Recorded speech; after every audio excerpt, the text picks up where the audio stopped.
ফুটন্ত গরম পানিতে ফুলকপি দিয়ে দুর্দান্ত স্বাদের রেসিপি তৈরি করে নিলাম।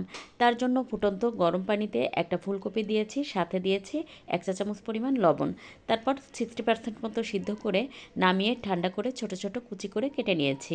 এবার একটা পাত্রে নিয়ে নেব, তারপর দিয়ে দেব স্বাদ মতো লবণ, 1 চা চামচ পরিমাণ ভাজা জিরার গুঁড়া, 1 চা চামচ পরিমাণ ধনে গুঁড়া, 1 চা চামচ পরিমাণ শুকনো মরিচের গুঁড়া, দিয়ে দেব একটা বোম্বাই মরিচ থেকে কিছুটা অংশ, সাথে দিয়ে দেব 1 ফালি লেবুর রস, আর দিয়ে দেব একটা ডিম ভেঙে তার সাথে দিয়ে দেব আধা কাপ পরিমাণ চালের গুঁড়া, আধা কাপ পরিমাণ বেসন, আধা কাপ পরিমাণ পেঁয়াজ কুচি, সেই সাথে দিয়ে দেব বেশ খানিকটা পরিমাণ ধনেপাতা কুচি।